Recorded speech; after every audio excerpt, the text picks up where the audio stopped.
I feel cursed just by the fact that I watched this thing. Okay, I will talk about this damn series. I have never in my life come across a series whose title aptly described the exact feeling one gets when viewing it. Sabrina has a strong contender in the title for Netflix's greatest garbage fire, but this one, folks, is also one. Cursed. Latest mangled adaptation of the Arthurian legends that we know so well. Just thinking of this thing in connotation to the Arthuriana makes my skin crawl.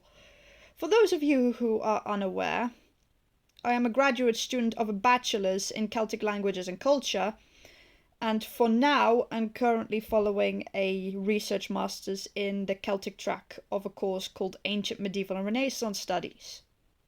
As a result, I am more than a little aware of the Arthuriana and the stories that are linked to King Arthur, Queen Guinevere, Morgana le Fay, Merlin and the Knight of the Round Table. I am also aware of the plethora of so-called adaptations and quote-unquote retellings of the past that lure audiences in front of the screens like a siren song because of the mere mention of Arthur and Merlin. Because these days it's genuinely difficult to have an imagination. Some of them, the adaptations, make me cry, some of them are genuinely enjoyable, and then there's Cursed.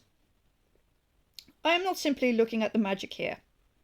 I'm looking at the whole damn storyline, the characters involved, and the quality of these adaptations. How should I begin with this horror show? Well, I decided I need some extra help, so I decided to see if I could find a article or a review that could help me a bit with this, that could either offer me a different perspective or a similar perspective. Well, I found one by one Kali Lawler. Sorry if I mispronounced his name, I'm tired.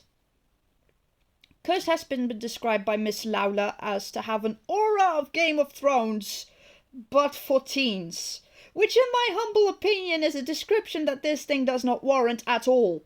First of all, Game of Thrones was good from series 1 to 7.5, which was debatable in itself, and had a blood red aura with mud brown and a black hole in the middle of it, while this series pretends to be edgy while possessing an aura of sunshine yellow, vanilla white, and rainbows and unicorns.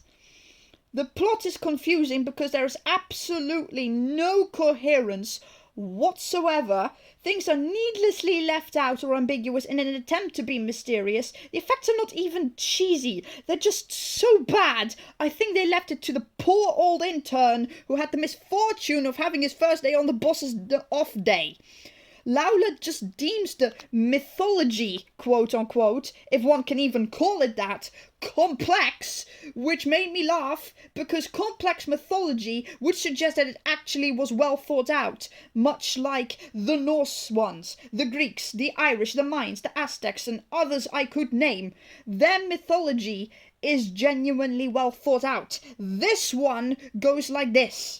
The Fae are the other, with a capital O, in the world, and centuries ago they created a sword that would grant its wielder power beyond mortal control, and then rose the humans and the Fae began to fall. It is all an obvious metaphor for the rise of Christianity from 500 Common Era to 900 Common Era. That is it. There is literally nothing complex about it. Not one essence. Not one iota of complexity in sight. So let me start on the characters. We'll begin with the protagonist, the so-called Lady of the Lake, Nimue. Remember this, because this is important. In this so-called adaptation, Nimue, portrayed by one Catherine Langford, is a powerful sorceress with magic that makes her the pariah of the village. Ooh, so original. As if that has not been done before! And of course she just has to be the uber powerful, and is Merlin's bloody daughter. The only relation Nimue and Merlin had in the original stories is that Nimue seduced Merlin into teaching her magic and thanked him by imprisoning him in a bloody tree. A, how is that not entertaining to watch? because that will get so many different people from both sides of the aisle, and B, that's actually accurate to the original storylines. And of course, Nimue becomes corrupt by her inanimate little charge, because that's also original.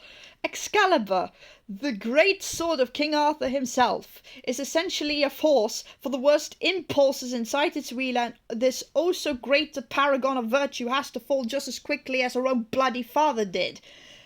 There is not one moment where I felt like I could care about Nimue. I actually laughed when she started to descend into the dark side because it made her interesting.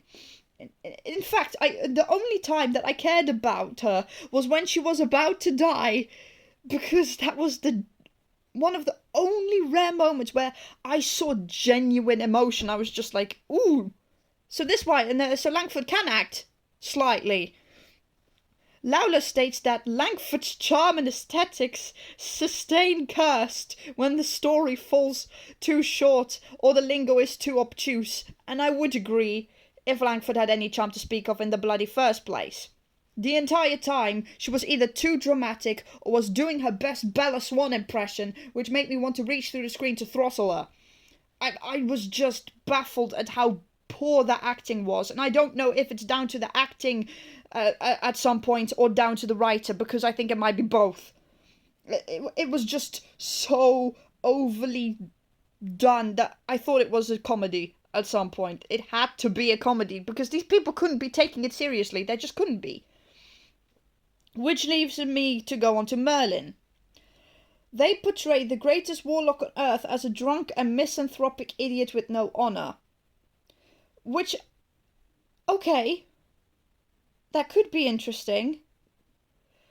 Until they portray him as a former warlord who was apparently responsible for the fall of fucking Rome itself. To portray Merlin as a wild man with wacky ideas is still kind of close to the original, but to relate to him to the fall of Rome when he was born centuries after in the original stories made me want to yeet my laptop once more out of the fricking window. Is Merlin manipulative? Yes, he is. Is he a bit of a bungling idiot at times? Oh, definitely. Was he a druid? Absolutely not. By 500 Common Era, the druids were eradicated from the British Isles. If you want to make fun of Merlin that is close to the original, you can have more than enough to go on. You have more than enough to go on. You can literally dive into his mad days with his sister and his friend in the woods. It's one of the weirdest things you'll read, but it's also one of the best. You don't need to blame Merlin for something he could not possibly have done when he wasn't even born. Okay? Even if you don't believe that the whole thing with Arthur Merlin could have been real, the earliest sources date back to around 500 Common Era. So take that just take that as a kind of starting point. The fall of Rome is just no. I'm malfunctioning. I'm sorry. On to the next objection, which is Morgana and Arthur. Instead of being royal children, or at least of royal blood, and at the very center of the story, they have been reduced to the state of sidekicks and disreputable criminals, in the case of Arthur, who redeems himself by following the protagonist. I mean, come off it. The original Arthur, I can tell you right now, is a bloody idiot. He is such an idiot that sometimes I wonder how Guinevere just doesn't kick his ass. But he was at least never needed to have his character defined. You could decide for yourself because it was obvious from the thing you were reading. He could be an idiot without Guinevere there, and it made for an enjoyable read. And he was an idiot when she was there, and it made it even more enjoyable, because how could you be this thick as pig shit? Your wife is having an affair, it's right in front of your face. Anyway, this Arthur annoys me to no end, not only because he is so unworthy of the character he's adapted from, but because every word that comes out of his mouth sounds so whingy and whiny. One thing I've never always noticed about the original Arthur is that he doesn't whinge and whine. He's annoying, but he doesn't whinge like a child. It's just part of his character trait that he's an idiot. But instead of feeling sorry for Arthur whenever his uncle belittled him, I just found myself either just sitting there deadpan, or I felt like laughing. As for Morgana, the fact that the series first called her Igraine made my blood boil. They had no right to pull the trick that they did. As for her being a bloody nun, there are no nuns in the Arthuriana, and it doesn't make sense to Morgana's original character. The series tries to make us believe that the Cailleach, a being of Scottish mythology and folklore, is the reason for Morgana's powers, which doesn't make any sense, but my blood boiled because they actually got the pronunciation of the Cailleach correct.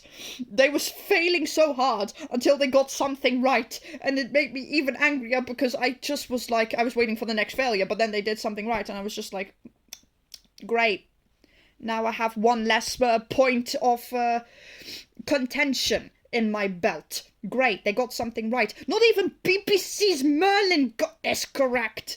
And that show to me is better than this one. And I'm just sitting there like, the fates hate me. Which brings me to King Uther. King Uther. Oh, God, in this series, he is nothing more than a spoiled, snivelling little wretch who needs snuggles before bedtime, or he throws a temper tantrum that usually ends with someone's head on the block. He is embarrassing and firmly under his poisonous, yes, pun bloody intended, mother who spends her time cooking and baking and lacing each thing with poison because old goodness left her heart a long time ago and this is the only way she can show any affection. Because, of course, the poisoner queen is so original. And the worst part was, she was the best damn part of this whole series. I found myself agreeing with almost every word that came out of her mouth. And I ended up continuing to watch this load of shit just to see her whip her worthless pawn's ass. If I had a dime for the amount of times Uther whinged and whined instead of doing something about his problems, I'd be able to buy enough soldiers to overthrow his worthless hide myself. It would be fine if the most complex fact about him, the fact he was actually the son of a peasant whom the queen had kidnapped to hide the fact she had given birth to a stillborn son, wasn't so completely brushed over. It was rushed. The whole time I had to tolerate his countenance on screen through the web of tears. I was wishing it was Anthony Head from the Merlin series who had picked up the damn role again. Yes, I wanted the kill every sorcerer even if they aren't fucking sorcerers Uther back rather than this giant toddler. I mean, really? And even when he poisoned his own mother, I was just like, you mother poisoning little shit. You just killed off the best character. What the hell? Next up on my list of objections is Gawain. Have any of you ever read a certain story by an anonymous Middle English author by the name of Sir Kill Me Now? Sorry, I'm just absolute in pain. The story is called Sir Gawain and the Green Knight. Yes? No? Well, if you have read it, you know what's coming next. If you haven't, oh boy, you won't understand why I'm about to rip this character into shreds. Pause, have a read, come back. Right, if you're back, they had the temerity to turn Gawain into the freaking Green Knight. The Green Knight was the test of Gawain's bravery, chivalry, gallantry, and ability to own up to deceitful behaviour. The Green Knight was a transformed lord who Gawain had to fight because of Morgana Le Fay's latest trick. But no! This series had to go and piss on that as well. Gods, I would rather have had no Green Knight than a Green Knight done badly. And unfortunately, none of the Knight of the Round Table got a decent showing. Percival got one of the biggest joke adaptations I have ever seen. He is portrayed as a kid. A kid of freaking 12 who calls himself Squirrel. The kid, fortunately, is kick-ass and doesn't let himself get walked over, but I guarantee that if you don't watch this garbage truck of a show until the end, you would never have guessed who this is. That is not the duty of an adaptation. One is supposed to be able to tell, and you could not tell with this little blabbermouth. And I think the best and the worst adaptation in this entire series has to go to Lancelot. The bravest and most noble of them all, as he was once dubbed in Merlin by Kilgara, and was represented as such in the original sources. Lancelot fell in love with Guinevere, and despite his love and loyalty to Arthur, could not resist his heart. He was flawed. In this series, Lancelot is a fae who was brainwashed into Christianity, and known as the Weeping Monk. He can track down his own kind and hands them over to the humans for burning. For burning. He was a traitor to his own kind.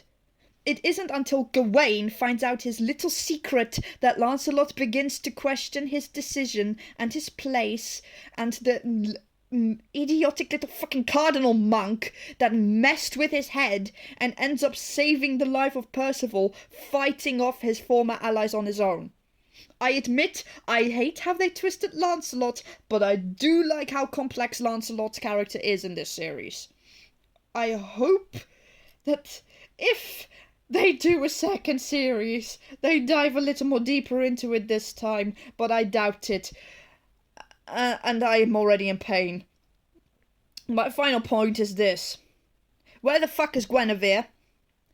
You cannot categorically have an Arthurian story without a leading lady whose heart causes issues for everyone, whose heart literally ensured Camelot fell. It is easy enough to dismiss or ignore the Lady of Shalott, or Melion, or Mahuk, or Bricarel, or Gorlagon, but the same cannot be said for the Queen of Camelot herself. But no, apparently that would screw over their beloved Arthur must love Nimue and no one else line. No actual conflict of the heart, because that would make it interesting, and we cannot have that. And no, I do not acknowledge Gawain loving Nimue. I just don't. It's just too much. It's just too much. I cannot deal with it. No, I think I need to go and make myself a coffee. My murder of ravens, I think I need to fly the nest. Until the next time. Hopefully I will not lose my feathers again, but I doubt it. Until the next time.